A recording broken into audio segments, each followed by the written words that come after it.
Hola, ¿qué tal? Buenos días. Pues son las 10 de la mañana y oficialmente daremos inicio a nuestro webinar del día de hoy. No sin antes saludar a la audiencia que nos acompaña. Muy buenos días a todos. Me presento, mi nombre es Alan Miranda. Soy asistente legal en AS Consultores y es un honor para mí moderar nuestro tercer webinar de la semana, ya que como saben, y para los que se van integrando, esta semana estamos de manteles largos, ya que estamos celebrando nuestro 10º aniversario. Déjenme platicarles un poquito más acerca de AS Consultores. AS Consultores es una firma legal con amplia experiencia y una larga trayectoria en temas de materia aduanera, fiscal, comercio exterior y logística. Asimismo, y debido a las necesidades de nuestros clientes, hemos ampliado nuestros horizontes para cubrir lo que son las áreas fiscal y mercantil. También ofrecemos servicios de asesoría, consultoría, auditoría, litigio y gestoría, entre otros. Aprovecho este espacio para hacerles una cordial invitación para seguirnos en nuestras redes sociales. Pueden encontrarnos en Facebook, Twitter, Instagram, LinkedIn y también nuestro canal de YouTube. En un momento más les compartiré en nuestra caja de chat los enlaces para que puedan unirse a nuestra comunidad.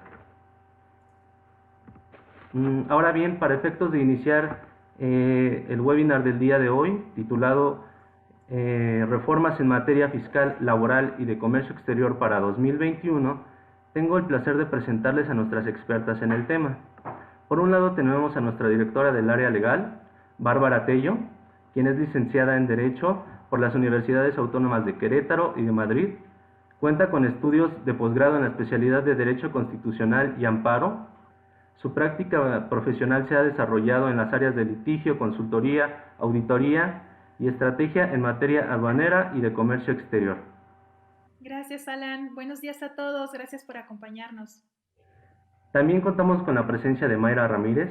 Ella es licenciada en Derecho por la Universidad Nacional Autónoma de México, con especialidad en Derecho Fiscal y amplia experiencia en las ramas de Derecho Corporativo, Fiscal, Propiedad Intelectual y Aduanal.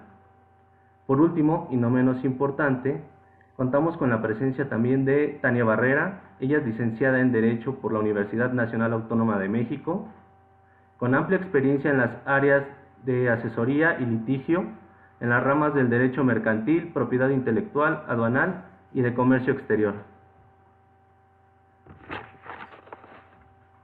Les recuerdo que al finalizar el webinar tendremos una pequeña sección de preguntas y respuestas. Sin embargo, como el tema es demasiado amplio, puede que no todas sean contestadas, por lo que los invitamos a escribirle directamente a nuestras panelistas en los correos que van a aparecer en la caja de chat. Sin nada más que agregar, pues damos inicio al webinar del día de hoy titulado Reformas en materia fiscal, laboral y de comercio exterior para 2021. Me parece que inicia la licenciada Tania con la primera diapositiva. Hola, buenos días a todos. Primero que nada, pues queremos agradecerles por acompañarnos en este webinar y por acompañarnos en nuestra semana de aniversario. Es una semana muy importante para nosotros. Y pues el día de hoy tocaremos el tema de las reformas en materia fiscal, en materia laboral y en materia de comercio exterior, ya que pues en estos últimos meses hubo cambios importantes que creemos que son de su interés y que son temas que pueden apoyarlos mucho en su día a día. Entonces, pues, inicio yo comentándoles, pues, las reformas a la materia fiscal. Bueno, primero que nada, pues, tenemos que hubo reformas al Código Fiscal, de las cuales yo les platicaré un poco. Hubo reformas a la ley de impuestos sobre la renta y reformas a la ley de impuesto al valor agregado, de las cuales más adelante hablaremos. Y como primer punto, pues tenemos que hubo cambios al artículo 22 del Código Fiscal de la Federación, que habla sobre las devoluciones de saldos a favor. Como bien saben, pues estas devoluciones pues se ingresan por los contribuyentes y en esta reforma se adicionó como una causal para no tener por presentada la solicitud el que el contribuyente tenga su domicilio fiscal como no localizado o este no pueda estar, no pueda ser localizado por la autoridad fiscal. Si estás en estos dos supuestos, pues se va a tener por no presentada tu solicitud de devolución y por tanto, pues no se le va a dar trámite. Es importante mencionarles que el que se haya presentado esta solicitud, pues no se considera como, al ser pues prácticamente desechada, no se puede considerar como una gestión de cobro y pues por tanto no puede interrumpir el plazo de la prescripción. Un segundo punto es que se amplía el plazo para la devolución de saldos en temas de IVA. El plazo anterior era de 10 días, ahora ya será de 20 días hábiles, por lo que se adicionaron 10 días. Y por último, se adiciona que la autoridad fiscal puede emitir una resolución por todas las solicitudes de devolución que el contribuyente haya ingresado, por lo que a partir de este 2021 pues podrá emitir su resolución, la resolución de todas las devoluciones en una sola o bien por separado, como mejor convenga. Anteriormente, la autoridad estaba obligada a expedir una resolución por cada solicitud de devolución que te ingresaba. Esto solamente en cuanto a temas de saldo, de devolución de saldos a favor. Ahora, en cuanto a temas de reformas al artículo 27 que habla sobre todo lo del Registro Federal de Contribuyentes, pues se adiciona como obligación el presentar un aviso ante el RFC mediante el cual informes el nombre, así como la clave RFC de todos los socios, de los accionistas o también de las demás personas que conforman el Consejo de Administración de la sociedad. Todo esto tiene que ser conforme a los estatutos establecidos y cada que realices una modificación sobre los socios, sobre los accionistas o sobre el Consejo de Administración, deberás presentar este aviso ante el Registro Federal de Contribuyentes. Anteriormente, esta obligación ya se llevaba a cabo, pero solamente en el portal de la Secretaría de Economía. Entonces, ahora ya es tanto obligación hacerlo en el portal de la Secretaría de Economía como ante el SAT, en el Registro Federal de Contribuyentes. Bien, pues se faculta a las autoridades para que pues ya puedan suspender o disminuirte las obligaciones cuando se confirme que ya sea con información proporcionada por el propio SAT, por información proporcionada por otras autoridades o bien por terceros, siempre y cuando pues no hayas realizado alguna actividad o la actividad que tienes establecida en los 3 ejercicios fiscales previos. También otro punto es que se establecen como requisitos adicionales para que los contribuyentes presenten pues el aviso de cancelación en el RFC, ya sea por liquidación del total activo o por cesación total de operaciones o por fusión de sociedades.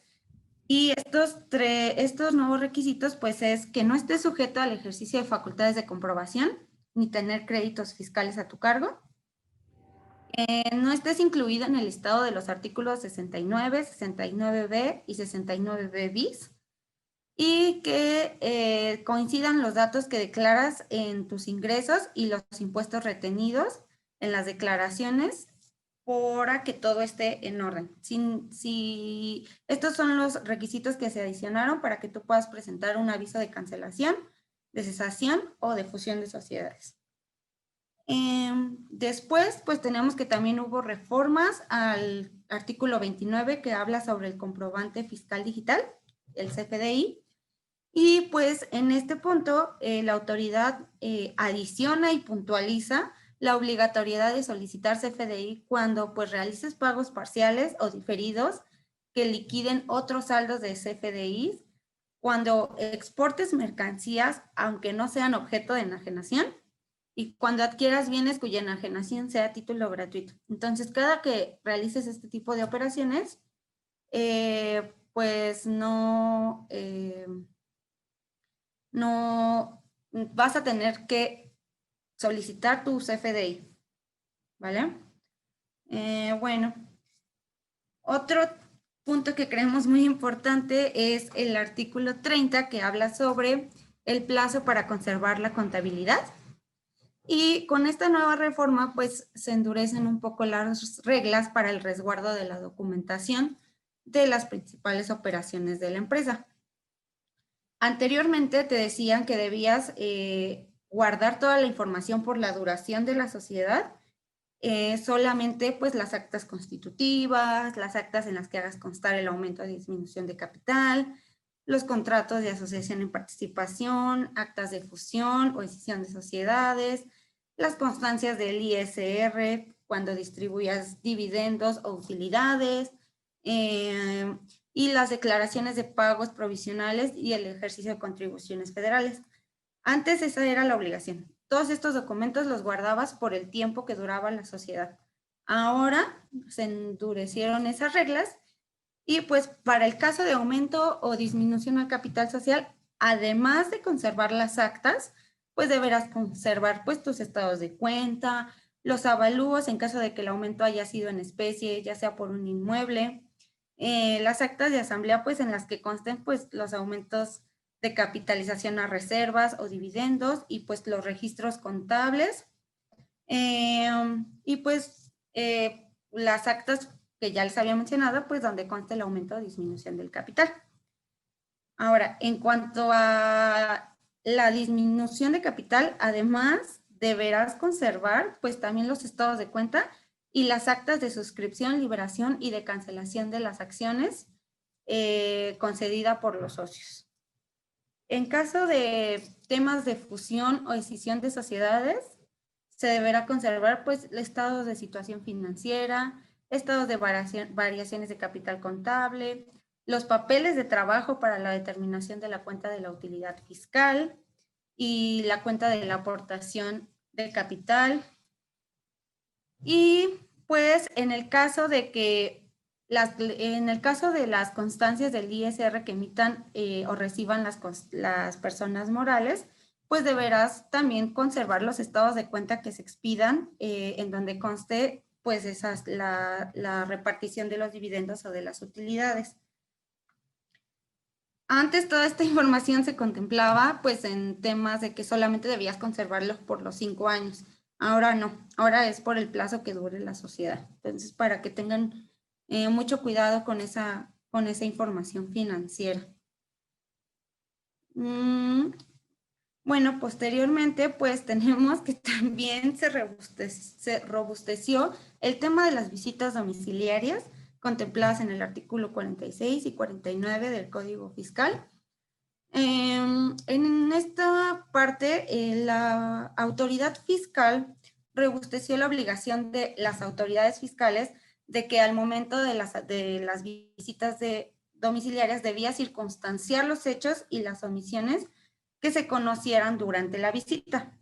Además, agrega una definición de lo que es circunstanciar y le da el significado de que es detallar pormenorizadamente toda la información y la documentación obtenida dentro de la visita domiciliaria a través del análisis, la revisión, la comparación con las disposiciones fiscales, así como la evaluación, estimación, apreciación, cálculo, ajuste, percepción, realizado por los visitadores sin que se entienda de algún modo que la acción de circunstanciar constituye una valoración de pruebas.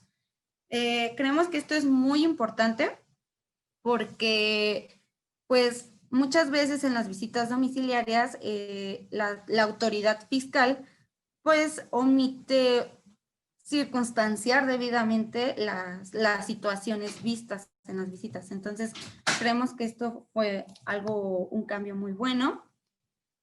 Pues también en temas de visitas domiciliarias, pues se precisa que al cierre de cada una de las actas, si el visitado que atendió la diligencia o los testigos se niegan a firmar el acta, pues se va a sentar dicha circunstancia en el acta y eso no va a afectar la validez y el valor probatorio.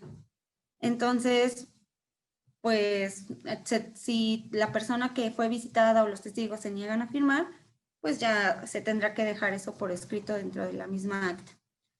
Y también se agrega que El domicilio donde se pueden efectuar las visitas domiciliarias también será aquel donde se realicen las actividades administrativas en relación con las actividades del contribuyente. Pues antes era en su domicilio fiscal, ahora también lo pueden hacer en el domicilio donde también se realicen ese tipo de actividades administrativas. Después hubo también modificaciones a los acuerdos conclusivos efectuados ante la PRODECON. Todas estas disposiciones de los acuerdos conclusivos pues, se encuentran comprendidas en los artículos 69C, 69F y 69H del Código Fiscal. Para empezar, pues se agrega a todas estas disposiciones que se da un límite de 20 días para solicitar un acuerdo conclusivo ante la PRODECON. Y estos 20 días se van a contar, son los 20 días siguientes al levantamiento del acta final, del oficio de observaciones o de la resolución provisional, según sea el caso. Entonces, si requieren solicitar algún acuerdo conclusivo, pues sí es necesario que tengan en cuenta este nuevo plazo. Y pues también se adicionan causales que no permiten solicitar el acuerdo conclusivo. Una de esas causales pues es que estar en facultades de comprobación para verificar procedencias de devolución de saldos a favor, estar en facultades de comprobación a través de compulsas a terceros, estar en actos derivados del cumplimiento que esto derive de actos derivados del cumplimiento de resoluciones o sentencias, y pues cuando ya haya transcurrido el plazo de los 20 días que mencionamos con anterioridad. Otro punto, y es el último, pero no menos importante, es que tampoco debes de ubicarte en los supuestos del artículo 69B del código. Entonces, esos fueron nuestros cambios. Y algo que es muy importante es que se agrega como una nueva presunción al delito de contrabando, el omitir, retornar, transferir o cambiar de régimen aduanero las mercancías importadas temporalmente a la ley aduanera. Muchas veces a los importadores traen mercancía en importación temporal y se les olvida realizar el retorno de la mercancía. Entonces, ahora es muy importante que tengan en consideración los plazos para el retorno o para hacer el cambio de régimen aduanero, porque el no realizarlo ya se considera como delito de contrabando. Entonces, pues ahora cedo la palabra a mi compañera Mayra. Muchas gracias, Dani, y gracias a todos por regalarnos esta hora de su tiempo. Espero que la información que les estamos brindando sea de gran utilidad para todos ustedes. Bueno, yo me voy a abocar a hablarles un poco acerca de las reformas que hubo en legislación de ISR y en legislación de IVA. Entre lo más relevante, pues tenemos que hubo algunos candados legales para el tema de las personas morales con fines no lucrativos, que son a las que comúnmente conocemos como donatarias autorizadas. Primero que nada, es importante mencionar para los que no estén tan adentrados en el tema, es que las donatarias autorizadas son aquellas instituciones de asistencia social, de una asociación religiosa, por ejemplo, sindicato, alguna institución que se dedique a investigación o a enseñanza, que pueden recibir donativos que son deducibles de impuestos para el caso de impuestos sobre la renta. Entonces, primero que nada, con estas nuevas reformas para 2021, se suprimió como donataria autorizada al programa Escuela Empresa, que es este programa que son las escuelas que reciben donativos de empresas, ya sea para comprar equipo de enseñanza, equipo de cómputo, cualquier otro para destinar a algún programa de becas. Con las reformas a la ley, pues se suprime como donataria autorizada este programa. Por ende, pues los donativos que lleguen a hacer las empresas para este tipo de programas, pues ya no serán deducibles de ISR. También otro candado legal que le pusieron a las donatarias autorizadas es que todas las erogaciones que efectúen deberán estar amparadas siempre con un CFDI para evitar que sean consideradas como remanente distribuible ese tipo de operaciones, bueno, las erogaciones que hagan, es decir, que puede que no se consideren como parte de lo que declaran en impuesto sobre la renta. Recordemos que el remanente distribuible pues se compone de los ingresos que obtuvo la donataria autorizada menos las deducciones que tiene autorizadas conforme a ley. El remanente distribuible será gravable para efectos de este impuesto.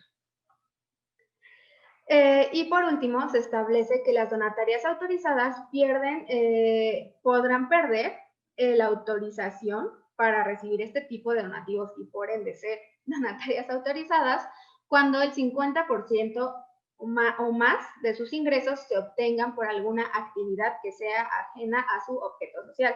Es decir, que no sea para fines de investigación, si es una donataria que se dedica a ese ámbito, que no sea para fines de enseñanza, por ponerles un ejemplo. Entonces, estos son los candados legales que prevé esta nueva reforma de la ley de ISR en 2021. Por otra parte, para el tema de las personas físicas que asimilan sus ingresos a salario, pues la misma ley de ISR ahora les pone un tope. Es decir, si tú asimilas a salarios los ingresos que obtienes por prestar algún servicio profesional a una persona moral, si te apegas al régimen de asimilables a salario, solamente puedes hacerlo hasta por un monto de 75 millones de pesos en un ejercicio. En el momento en el que tú excedas ese monto, pues tendrás que tributar conforme al régimen de honorarios. También, bueno, adicional a esto, en la ley de ISR se modifican, y como, no sé, tal vez lo escucharon en todos los medios de comunicación, que fue una noticia de gran trascendencia, es que pues los servicios que se prestan a través de plataformas tecnológicas, por ejemplo, Uber, Cabify, Airbnb, por ponerles un ejemplo, pues a partir de 2021, de junio de 2021, entró en vigor la reforma de 2020, que les impone una tasa del impuesto de ISR. Es decir, ahora pues a partir de junio ya pagan un porcentaje de sus ingresos, lo reportan como ISR. Esto se hace a través de las retenciones que hacen las plataformas. En este caso, pues con las nuevas disposiciones del 2021 se establecen los porcentajes. En el 2020 había una tabla de porcentajes que tenían que pagar dependiendo el monto de los ingresos. Con la reforma 2021 se establece un porcentaje único para cada una de estas actividades. Por ejemplo, tratándose de la prestación de servicios de transporte de pasajeros de manera terrestre o entrega de bienes, por poner un ejemplo, Uber, pues la retención se hará por el 2.1% del ingreso mensual. Para la prestación de servicios de hospedaje, la retención es del 4%. Y por último, tratándose de enajenación de bienes o prestación de servicios, la retención será del 1% mensual. Creemos que el establecer un porcentaje fijo es benéfico, ya que había bastante incertidumbre en cuanto a que, bueno, si obtengo un ingreso mayor a 50,000, pues no me van a aplicar la retención del 2.1, sino del 4%. Había tablas de correlación que te establecían el porcentaje que debía retener la plataforma. Ahora, pues es homogéneo. Y pues, por otra parte, entrando a materia de ley del IVA, vemos que también los prestadores de servicios a través de Internet, vuelvo al mismo punto, a las plataformas como tal, que muchas veces no son residentes en México, ni tienen un establecimiento permanente en el país, deben tributar a través de, como les decía, declarar las retenciones que hicieron a los prestadores de servicios que prestan, a los prestadores de servicios que usan sus plataformas. Y se adiciona en estas nuevas disposiciones del año 2021 como una manera de control la facultad de la autoridad fiscal para emitir una orden de bloqueo o acceso a Internet para estas plataformas. Es decir, si por ejemplo Uber, que tiene su residencia en Estados Unidos, omite el cumplimiento de sus obligaciones fiscales, pues tendrá bloqueada el acceso a la concesión de Internet, que es una red pública, pero que está concesionada a particulares. Entonces, este bloqueo se hará a través del particular que tenga concesionada la red pública de Internet. Es una nueva facultad que se establece a las autoridades fiscales, pues precisamente para garantizar el cumplimiento de las obligaciones en la materia.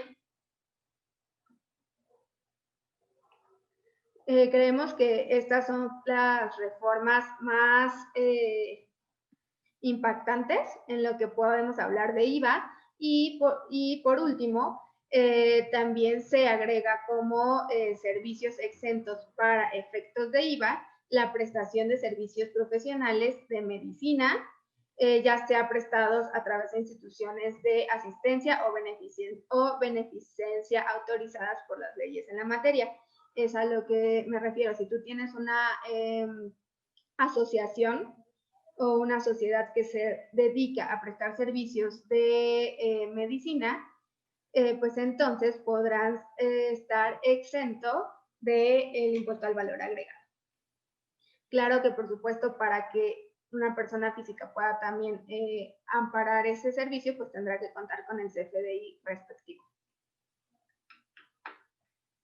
Bueno, los dejo con la licenciada Bárbara Tello para que nos va a hablar sobre los estímulos fiscales y las modificaciones que hubo en la materia. Hola, buenos días a todos. Yo para variar sí les traigo una buena noticia. Yo voy a hablar de estímulos fiscales, ya después de todos los candados que nos platicaron Tania y Mayra. Bueno, aquí viene la cerecita en el pastel, posiblemente. Claro que tiene un montón de reglas chiquitas y pues hay que conocerlo bien, pero les platico de qué se trata este tema. Primero que nada, un poquito de historia. Recordarán ustedes que desde el 31 de diciembre de 2018 el gobierno federal emitió el decreto de estímulos fiscales para la región fronteriza norte. Es decir, no todos, pero sí algunos municipios de Baja California Norte, Sonora, Chihuahua, Coahuila, Nuevo León y Tamaulipas. Por medio de este documento, lo que el gobierno quería era establecer una serie de mecanismos ideados con la intención de fortalecer la economía de los contribuyentes de esa región, en un esfuerzo por estimular y acrecentar la inversión, por fomentar la productividad, por contribuir a la creación de fuentes de empleo en esa zona. Este decreto, que entró en vigor al día siguiente de su publicación, es decir, el 1 de enero de 2019, iba a estar vigente por todo 2019 y todo 2020. Ahorita, lo que acaba de salir publicado en el Diario Oficial de la Federación el 30 de diciembre del año pasado, o sea, de 2020, es una prórroga a los estímulos fiscales de la región fronteriza norte para que no se acabe su vigencia en 2020 como originalmente se preveía, sino que se postergue hasta 2024. Y además se aumentan y se homologan esos mismos estímulos fiscales para la región fronteriza sur. ¿Cuál es la región fronteriza sur? Son varios, nuevamente no todos, pero varios municipios de los estados de Quintana Roo, Chiapas, Campeche y Tabasco. El estado al que más se beneficia es Chiapas, con 19 municipios reconocidos dentro de este decreto de estímulos fiscales. Para el caso de Campeche y de Tabasco, 2 municipios de cada estado, y para el estado de Quintana Roo únicamente el municipio de Otompe Blanco, es decir, cuya cabecera municipal es la capital del estado, Chetumal. Este decreto de estímulos fiscales para la región fronteriza norte y sur nos trae beneficios en materia de IVA y en materia de ISR. Me voy a referir primero al IVA. ¿Qué pasa con este decreto? Se otorga un estímulo consistente en un crédito del 50% de la tasa impositiva. Dicho en otras palabras, vas a pagar solamente el 8%, vas a transferir una carga fiscal de solamente el 8% al comprador de los bienes o servicios, en comparación con la tasa del 16% que se paga en el resto del país. Para acceder a este beneficio hay condiciones, ¿no? La número 1 y más obvia es que aguas, la entrega de los bienes o la prestación de los servicios debe tener lugar exclusivamente en la región fronteriza norte o sur del país del que se trate. Y número 2, se debe de dar un aviso de inscripción en el padrón. ¿Sale? O sea, cada vez que tú vayas a hacer una factura en estos términos, tendrás que presentarle un aviso al SAT. Esto en materia de IVA, pues yo creo que es muy conveniente, es el 50% de la tasa impositiva. En materia de ISR, tanto en la frontera norte como en la frontera sur, también se reduce la tasa del impuesto, tanto para empresas como para personas con actividad empresarial de la región. Este incentivo consiste en que los contribuyentes que reciben ingresos exclusivamente de actividades comerciales en la región, como ya dijimos, van a recibir un crédito fiscal equivalente a la tercera parte del impuesto sobre la renta causado en el ejercicio o en los pagos provisionales, el cual van a poder acreditar contra el impuesto sobre la renta causado en ese mismo ejercicio o en los pagos provisionales, según corresponda. En otras palabras, los contribuyentes que realizan actividades comerciales en el área de la frontera con los Estados Unidos o con Belice y Guatemala pagarán solamente 2/3 del impuesto sobre la renta que a esas actividades corresponda. Hay requisitos también para el ISR. En este caso tienes que acreditar una antigüedad en el domicilio fiscal, sucursal, agencia o establecimiento de por lo menos 18 meses anteriores a la fecha de la solicitud de tu inscripción en el padrón, a menos que puedas demostrar que tienes activo fijo, eres fuente de empleos y pues demuestres la inversión que estás realizando en esa zona, entonces hay excluyentes para ti.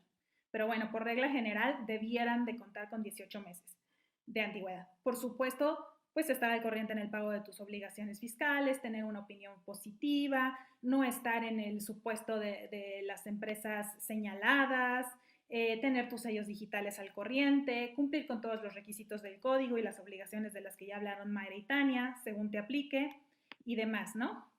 También pues deberás de estar inscrito en un padrón y deberás demostrar que los ingresos los obtuviste en la región fronteriza de la que se trate, como ya hablamos. Pues creo que esto es lo más relevante. ¿Con qué nos quedamos? Pues con que se homologó, ¿no? Todos los requisitos que ya teníamos en la zona norte del país, ahora también los tenemos para la zona sur del país. Por supuesto, tendríamos que hacer un análisis de cuáles son los bienes o los servicios que tú comercializas y de cuáles son los municipios a los que aplican estos beneficios fiscales. También, por supuesto, un análisis en el que tú puedas fácilmente acreditar que esos ingresos los obtuviste respecto de actividades realizadas exclusivamente en esa zona, pero si encuadras en todos estos supuestos, pues tendrás acceso a estos beneficios. Aquí en el mapa nos faltó la región fronteriza sur, pero bueno, quédense con la idea de que son los mismos para ambas zonas.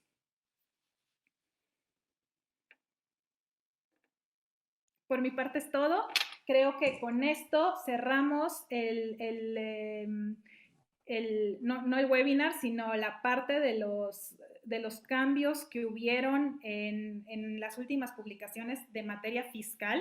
Como ven, nos bombardearon todo el mes de diciembre con reformas a todas las leyes fiscales, pero también tenemos cambios en materia laboral y cambios en materia de comercio exterior. Son mucho más cortitos que los que hasta ahorita vimos. Tania, nos vas a decir un poquito de los cambios en laboral, ¿no? Que está muy interesante con esta nueva normalidad. Les van a interesar. Gracias, Bárbara. Bueno, pues podemos cambiar, gracias, Alan. Bueno, pues primero, en materia laboral, pues hubo un cambio al salario mínimo.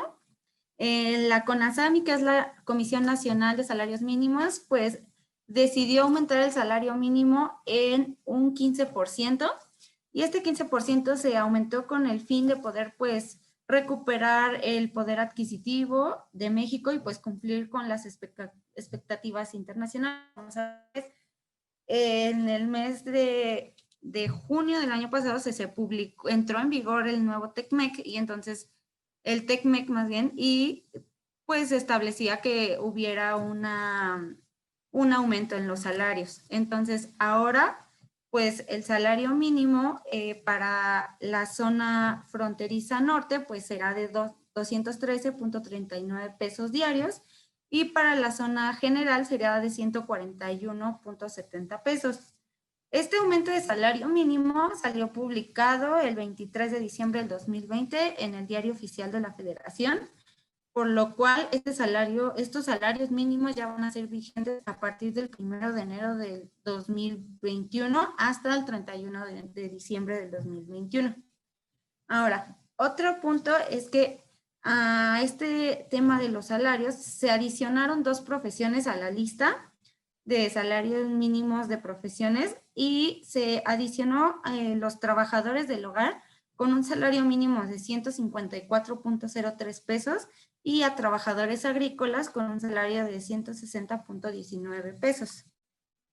Esto solamente por parte de los salarios mínimos. Ahora, se vino una reforma muy importante el 11 de enero del 2020, pues se publicó el decreto por el cual se reformaban los artículos 311 y se adicionaba un capítulo a la Ley Federal del Trabajo en materia de teletrabajo. ¿Qué quiere decir esto? Que ya se regularizó en nuestra Ley Federal de Trabajo el tema del home office, ¿no? Esta reforma pues entró en vigor el pasado de 2020, y pues estas nuevas disposiciones solamente van a ser aplicables a las personas que desarrollan más del 40% de su trabajo en el domicilio del trabajador o en el domicilio elegido por el trabajador. Ahora, mediante dicha reforma, pues establecen tanto obligaciones como para los patrones como para los empleados, cuando te encuentres en la modalidad de teletrabajo o también llamado home office. Entre las obligaciones del patrón, pues está que te debe proporcionar, instalar los equipos necesarios para que tú puedas realizar tu trabajo. Te debe pagar los salarios en los tiempos y fechas estipuladas. Debe asumir pues costos derivados de la modalidad de teletrabajo, pues como son internet o parte del pago de la luz. Se debe de implementar pues mecanismos que ayuden a preservar pues la seguridad de la información y los datos que utilizas para tu trabajo. Muchas empresas llegan a tener pues ciertos sistemas como pues son Drive, Dropbox y todo ese tipo de programas para que puedan guardar toda la información. Y pues también pues algo muy importante es que se debe de respetar el derecho a la desconexión de los trabajadores. Es decir, cuando tú terminas tu horario laboral, tienes derecho a desconectarte y pues hacer tu vida personal. En cuanto a las obligaciones del trabajador, así como tú también tienes pues beneficios, también debes de... Bárbara, ¿querías decir algo? Perdón, Sí. sí, nada más complementando, Tania, que es pues una reforma muy novedosa a nuestra Ley Federal del Trabajo, complementar tu información diciendo que todo esto que mencionaste aplica para aquellas empresas que no tienen instalaciones físicas, es decir, sus productos o sus servicios son comercializados siempre de manera remota vía en esquema home office. Para todas aquellas que sí tengan instalaciones, pero pues que por tiempos de pandemia o según lo marca el semáforo epidemiológico, están de manera, o sea, no de manera permanente, sino de manera esporádica haciendo home office, sería discutible y en todo caso hay que analizarlo, ¿no? O sea, no es que así les aplique a rajatabla a todos, es que también pues tiene sus bemoles esta nueva reforma. Okay. Bueno, así como el patrón pues también tiene obligaciones, el trabajador debe de cumplir con ciertas cuestiones. Pues debes tener mucho cuidado en la guarda y la conservación de los equipos, los materiales o los útiles que tu patrón te dé para poder realizar tu trabajo. Debes atender todas las políticas y todos los mecanismos de protección sobre el trabajo realizado y así como debes de cumplir con todas las restricciones sobre el uso y el almacenamiento de esos datos. Debes cuidar muy bien, pues todo también creo que es importante si te dan equipo de cómputo, si te dan una silla, si te dan cualquier material. Y pues debes cumplir con tu trabajo en tiempo y forma. Entonces, así como pues hay obligaciones para el patrón, el trabajador también tiene obligaciones y todo esto se estipula con el fin de que pues este tipo de modalidad pues pueda trabajarse en armonía y con una muy buena coordinación. Como decía Bárbara, esto es algo muy novedoso, entonces pues también dependiendo del caso concreto es como se podrá analizar pues las obligaciones tanto del trabajador como el patrón y el tipo pues, de que si la modalidad aplica o no. Y pues ya con esto pues son las únicas reformas que tenemos en materia laboral para 2021. Y con esto pues, terminaríamos este slide y pasaríamos a lo que es las reformas en materia de comercio exterior, de las cuales nos podrá hablar un poco más Mayra.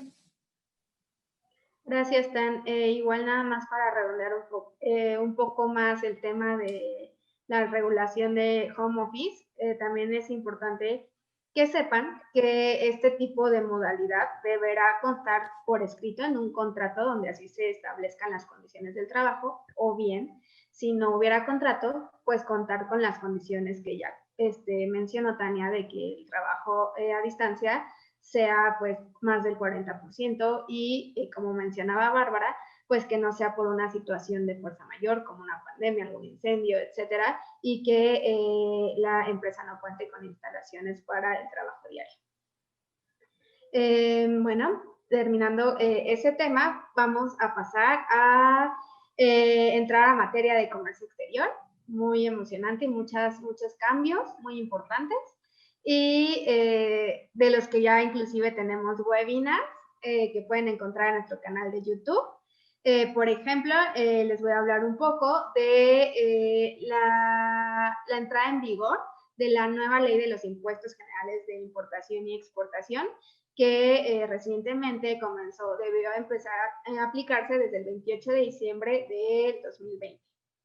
Esta nueva ley pues tiene la finalidad de implementar la sexta enmienda que lanzó la OMA, que es la Organización Mundial de Aduanas, y entre sus principales objetivos es reducir de la ley anterior más de 4,000 fracciones que se encontraban prácticamente en desuso o no contaban con el valor de importación necesario para permanecer en la ley.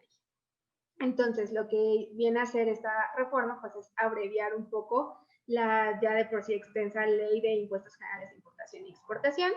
Y por otro lado también adiciona los números de información comercial o como bien los hemos venido refiriendo como NICOS, que son dos números o un par adicional de números que se agregan enseguida de la fracción arancelaria de la mercancía.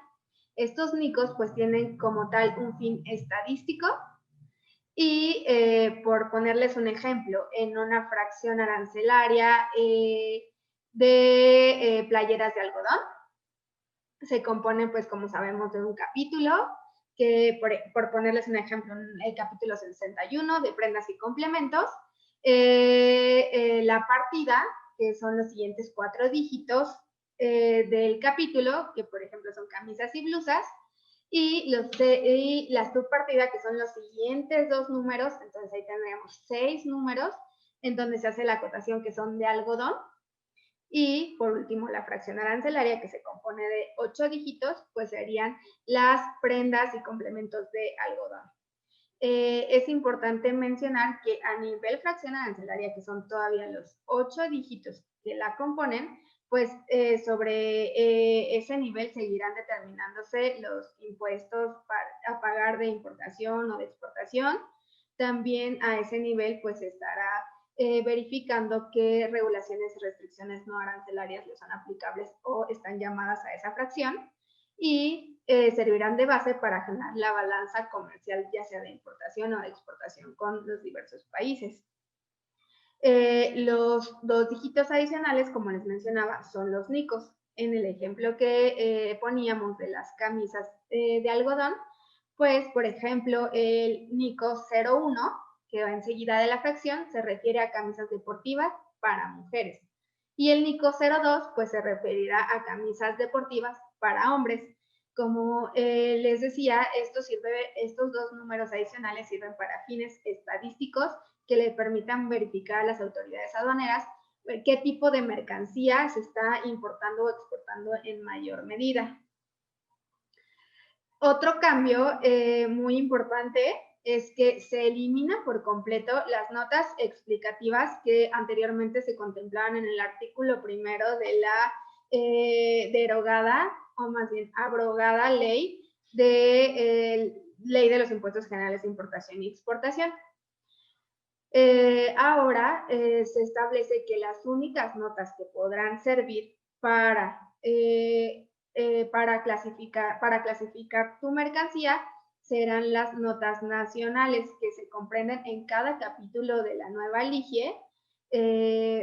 Por ejemplo, si tú vas a importar carne de cerdo salada, pues ahí te dirán qué porcentaje de sal deberá tener y en qué fracción arancelaria la puedes clasificar de acuerdo al contenido de sal, por ponerles un ejemplo. Entonces, es muy importante que cuando tú vayas o la empresa en la que labores vaya a hacer alguna importación, pues siempre se tomen en cuenta para la clasificación arancelaria las notas nacionales, que como les mencionaba, vienen en cada capítulo de la LIGIE, y a la par, pues si en algún momento tú tuvieras que interponer algún medio de defensa, ya sea recurso de revocación o juicio de nulidad, derivado de algún PAMA o algún procedimiento que derive de una incorrecta clasificación arancelaria, pues tendrás que defender tu postura o la fracción en la que clasificaste tu mercancía con base en las notas nacionales. Ya no podrás tomar en cuenta nunca más las notas explicativas como se hacía con la ley anterior. Y por último, pues redondeando un poco esto, pues como verán, en materia de comercio exterior hubo bastantes reformas que por supuesto impactan a la forma en que nos hemos venido trabajando, que hemos venido clasificando nuestras mercancías, pero que desde nuestro punto de vista trajo beneficios como, les decía, compactar la ley de impuestos generales de importación y exportación, tener una mayor visibilidad estadística de los productos y mercancías que entran o salen del país, y por supuesto tener más claridad sobre en qué capítulo o en qué fracción clasificar la mercancía que vamos a importar o exportar. También tenemos un webinar acerca de los NICOS en particular. Si les es de interés, pues con mucho gusto pueden buscarnos en nuestro canal de YouTube y encontrarán todo el material disponible. También en nuestro blog de asconsultores.mx encuentran notas, artículos y pues mayor contenido sobre estos temas de gran utilidad en el comercio exterior. No sé si alguna de las demás panelistas guste agregar algo adicional. No. O podemos empezar con alguna pregunta. Te vi que estabas hablando, pero no te oyes, Alan. No, pues esto es todo. es un tema largo, hubieron muchísimas reformas en este cierre de diciembre de 2020. Como dijo Mayra, pues todo lo relativo a comercio exterior, la verdad es que ya lo hemos venido desmenuzando y hay mucho material ya en nuestras redes. Lo laboral también, hemos estado mandando boletines escritos a nuestros clientes, amigos, socios comerciales, y pues aquí creo que sí lo más importante y novedoso que traíamos era las reformas en materia fiscal. Definitivamente esto es muy general, habrá que aterrizar cada supuesto al caso concreto y pues para eso estamos a sus órdenes, ya saben en dónde encontrarnos, ¿no? Alan, no sé si tengas preguntas o si ya con esto nos despedimos y platicamos un poquito de qué vamos a hablar mañana y pasado. Claro que sí, Bárbara. Tenemos una pregunta de José Manuel Vargas. Nos pregunta, hola, muchas gracias por sus conferencias. ¿Qué noticias hay o sabrán sobre el outsourcing? Hola, yo les respondo. Mira, sobre el tema de la eliminación del outsourcing, pues la verdad es que todo el proceso de reformas legislativo se pospuso para para febrero del 2021, perdón. Se quedó en ese tema se quedó en una discusión a nivel del presidente y de los obreros y de los grupos empresariales, pero en realidad todavía no hay alguna reforma o todavía ni siquiera existe como tal una discusión bien planteada de qué es lo que se va a realizar, qué se va a reformar y cuándo podría salir publicada esas reformas. Todavía no hay ni un panorama bien establecido, pero lo único que se sabe es que esa discusión entre el Ejecutivo, entre los empresarios, entre las comisiones obrero-patronales, pues quedó pospuesta hasta febrero de este año, del 2021. Definitivamente estimamos que en la iniciativa de reforma que planteó el Ejecutivo fue unilateral, no tomó en cuenta a la parte patronal.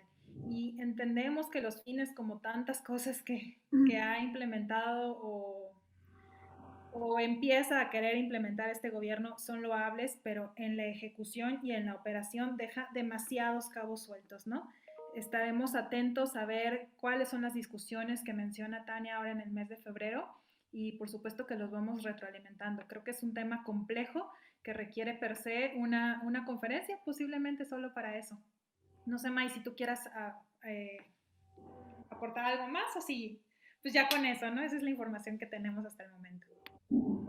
Sí, definitivamente. Y nada más, el único comentario es que lo más seguro y lo que ya se venía haciendo es que la persona que reciba servicios de outsourcing continúe siendo un responsable solidario por los servicios que recibe. Es decir, en caso de que la empresa que le está outsourceando a su personal no cumpla con sus obligaciones obrero-patronales, retenciones de impuestos y demás, pues quien seguirá siendo responsable solidario es la beneficiaria del servicio.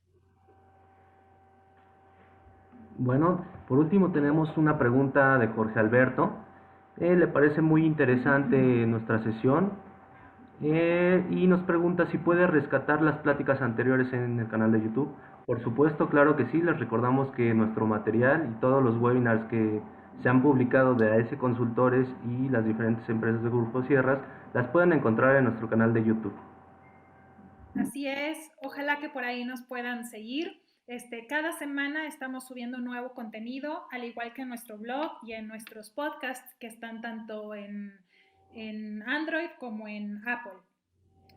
Muchas gracias por esta hora de su tiempo. Creo que les va a llegar al final una breve encuesta, nada más con temas que a ustedes les resulten de interés para pues en eso enfocarnos en las próximas entregas. Nos quedan nada más ya 2 días para cerrar nuestro ciclo de conferencias digitales por la semana de aniversario. Mañana, que es nuestro mero día, mañana es nuestro 10º aniversario. Entonces mañana rompemos un poquito con todos estos temas de actualización y de auditoría y de tips prácticos para decirles qué es lo que viene en AS Consultores. Y lo que viene es tecnología aplicada a la prestación de nuestros servicios para hacerlos más ágiles, más rápidos, más económicos.